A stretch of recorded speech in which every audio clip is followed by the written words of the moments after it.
New dawn, new day. We're in Harajuku today, and I wanted to go to this place that I saw on TikTok once again, but I actually was a little too enthusiastic, so I arrived here like an hour before by accident. And a lot of places don't open until like 11, so I was just kind of walking around aimlessly. There was no one here except for Kittyland. This store is always packed. It's not even technically open, and it was crazy. People were taking hella photos of that place in the line. But then I saw this cafe and I couldn't actually find it on maps later because look at this beauty. I'm coming back for that at some point. But I decided to go to a thrifting store before I went to the restaurant because the restaurant opened later. I didn't really like or find anything. Detective Conan is also like everywhere here for some reason. People clearly love it. But here's the restaurant. It was an udon place and the line was moving fast. There was already people here before it opened as well. It is of course a popular place. I got the carbonara udon, and frankly speaking, I can't really say that I was like massively impressed with it like some of the other things I've eaten that are recommended on TikTok. Like, it looks fancy and all that. Maybe you would like it. I don't know. Maybe I'm just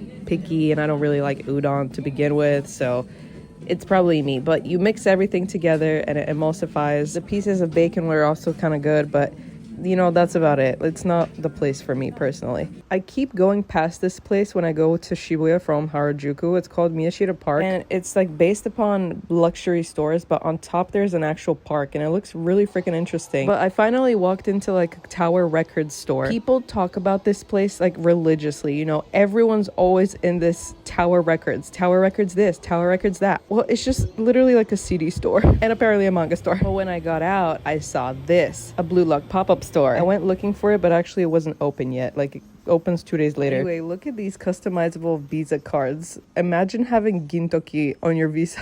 But not gonna lie, this one looks pretty nifty. One of my glass painting customers would die for these two. Okay, I know it's taboo to film people, obviously, but I really wanted to show you guys so bad, just like the back of this person's head, because it was literally like seeing an anime character in real life. So this girl had the exact same hairstyle as Bachira from Blue Lock, and I was dying. When I tell you that you can literally spot her like kilometers away. The hairstyle is so unique because it was executed perfectly too. And because he has such a unique hairstyle, it's like you can't mistake it for another character either. And it's not like a solid color, you know, just like a regular color. No, like that was definitely Bachira. Oh my god, I can't with TXT. They play this song like everywhere.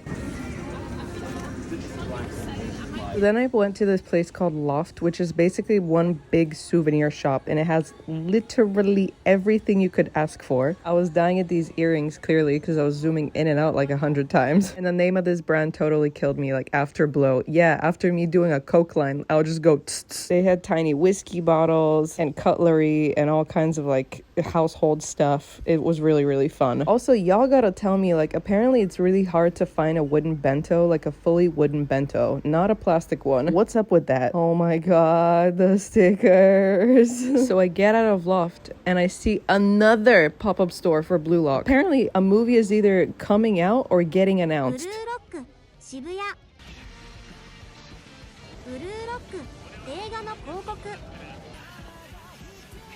Apparently you needed a reservation to this place, and I could see that because there was people standing with clipboards in front of it. Would have gone in, but no chance. But maybe the other one when it opens. I have another question. Why is it so hot when I'm waiting for the subway, but then in the subway it's freezing cold? Climate outside is like 40 degrees Celsius. What is going on? I was organizing my luggage and I saw that I had some space, unfortunately. So I went on a shopping spree. Got some stuff also from the convenience store today that I had wanted to try really bad, and I'm glad I found them in the convenience store. That Meiji chocolate, by the way, golden. It's so freaking good. If you find it, you need to get it. Today I wanted to get something Western, so I went to Denny's in Ikebukuro and I got some pasta. The staff was so nice here. Like, sometimes I walk in and they don't care about you, and that's fine. Of course, it's always nice to make the customer feel like really welcome. Their dessert menu was also really, really cool. I would have gotten something, but I don't really like melon. Anyway, the pasta was bomb. It was just simple tomato pasta and Caesar salad. Then I went to the center of Ikebukuro, and once again, anytime there's like a billboard with ads playing, people will just stop to film whatever. Anyway, I was on my way to Animate. I wanted to get a gift for my friend. This store is huge, right? But I couldn't find the thing that I was looking for. You're not supposed to film here. I still did, and I was laughing at this display of like this psychopath, not psychopaths, what was it called again? Mob Psycho stuff. Like, I don't know, it just made me laugh. The Haikyuu towels I was absolutely dying for. Jujutsu Kaisen stuff was kind of meh. There's a lot of like mainly acrylic stands, but then I saw the towels here and I was like, oh my god, I kind of need this. For some reason the towels seemed like the highest quality thing out of everything, and that seemed worth it too. And in this store there was actually a bunch of drawings from manga artists everywhere. I personally didn't really recognize any of them besides this one, Bungo Stray Dogs. They also had a cafe event. I'm not sure, like I thought this was in a separate building, but anyway, so I was looking at what people were filming. You know, as I said, people stay here and film stuff. It was just a music video, I think. I came across this store and yada yada, yeah, I'm laughing at the fucking chip shoe, okay? Without looking at my own damn shoes, right? Because they were absolutely tearing apart, and you will see me complain about it later. But look at the price of these Converse, mate. This is 30 euro. I pay like just under 100. I'm getting these. I need to get those shoes because I need them. My shoes are falling apart. This place does free anime expos. If you ever come across it, totally go in. We got Bohemian Grove over here. So something I wasn't really prepared for was to have most of the stations here, like the main ones like Shinjuku, Shibuya, Roppongi, or Toranomon, are all under construction. So when Google Maps is like, get out of this exit, and you can't, it becomes so messy. Sometimes you get out of the wrong exit, it gets really complicated. Anyway, I went thrifting and this place was really cool. The stuff was really, really cheap. And something people love to rave about is, you know, the thrifting culture in Japan and how it's so affordable when it's really not. Like 2nd Street is not that cheap, okay? Or at least to me, it's like really not. You need to go to this place, and there's a bunch of these places scattered around Japan, but this is the cheapest shit you will find. Everything else is, to me, like in my opinion, not really worth it. I went down to Takada for the thrift store, but I needed to go back to Ikebukuro for this beauty. Delish. When I was going back home, going up the escalator, you know, I told you I was gonna complain about this. I looked down and my shoes are totally falling apart. I knew they were, but now it's gotten even worse. I've been a Converse ride or die since I was like 9 years old, and nothing's gonna change that. I will remain to love Converse forever. Sponsor me. But this pair was just not it. So unfortunately, do not recommend these ones. The first time that's ever happened to me that they tear on that part of the shoe. Anyway, today we're going extra shopping. We're going to Shibuya 109 finally and getting new shoes. But first, lunch. And this is one of the things that I haven't tried yet. Omurice. And for some reason, I decided to take a large one instead of a small one. This is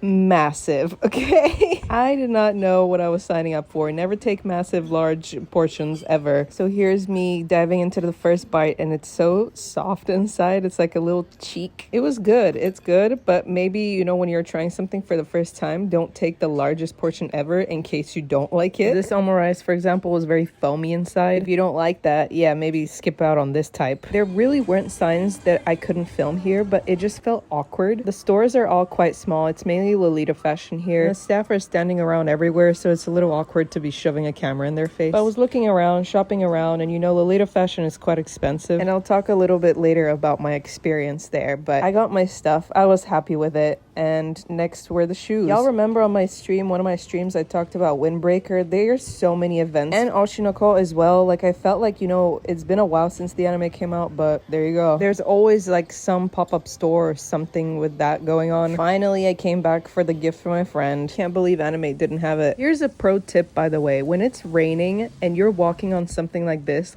is your sidewalk, some type of tile, it's so slippery. Not to mention the freaking manholes too. You're gonna die, basically. Well, you know, just letting you know. Just be careful when you're walking. I didn't really want to do much today because it was so rainy, so I just decided to walk home, and my arms were absolutely torn off. I'm back, finally. I am so happy I managed to get something from at least one Lolita fashion store in the Shibuya 109, because listen, I don't know if you guys know, well, you don't know because like 99% of you are men, so I doubt you're like, you know, educated on this, but the Lolita stores are quite a few, and they're mainly located in Harajuku, in Shibuya 109, and that's about it. So these stores, like this one, Amavel, Liz Lisa, Baby the Stars Shine Bright, whatever, like all these Lolita brands are infamous for having horrible staff. Like, sorry to say that, but all of the reviews under every single store is always like, the staff was horrible, I don't feel like shopping there, I don't feel welcomed. There was one that was literally like, I think the person thought I couldn't understand Japanese, so when I walked into the store, they said that I had poor fashion sense. Like, that is not a way to talk about customers. Personally, I don't like when they harass me too much. These stores are quite small. I couldn't really show you because filming's not really like super allowed. What the hell is that? In the space of like 2 seconds, you already know what you want and what you're looking for, and you want to ask like, do you have this in my size? Can I try this on? So if the staff members are there like giggling amongst each other, talking about you behind your back or in front of your face, it's a little like, you know, unprofessional. So I'm like freaking out a little bit because every store I pass, I like something, obviously. I feel the stare of the staff there, and they're all dressed up in like the respective fashion as well. So it feels, you know, like I'm out of place and I don't know what I'm doing there. And I get that. And they kind of assume that you're going there to just touch the clothing and not really buy anything or look at the price tag and be like, oh, you know, get a headache and move on. I understand that because many people come through their store. Let me get to the point. So I go into the store and she's very accommodating. The girl doesn't speak English, but she's telling me in Japanese, like, I, you know, with hand gestures, I understand what she's trying to say, that I can pick apart the clothing, I can open it, you know, dishevel it, if you will, and she'll put it back together. There's nothing to worry about, which I feel really like, oh, thank you, because sometimes you don't know what you can do and what you can't do. Like, something might trigger and piss them off. I try everything on, the skirt doesn't fucking fit me because my legs are like this. I'm like, I'm not taking the skirt, but I'm taking this. And she was the nicest staff member ever. Shout out to that girl. Thank you. Everyone else, I felt a little bit scared. Sorry. Also, considering that these stores sell like the tiniest thing for like hundreds of euros, you want to be a little more welcoming and accommodating, because not just anyone is gonna buy it, and also if they buy it, it's paying off your rent. Like, I'm sorry that this is literally the cutest top ever. Honestly speaking, after checking the price, because I was trying to calculate how much yen and how many euros it converts to, I didn't know if I could like go all the way with the skirt too to kind of have the matching set. Having calculated how much it would have been, I think I should have gotten the skirt too. So maybe I'll go back and get it, to be honest. They're not made from like anything particular. Like, this is all polyester. You splurge on this, but you splurge on the fact that you cannot find this type of clothing anywhere in the West. Happy day, this is what I really went for, but I ended up on the freaking shopping spree.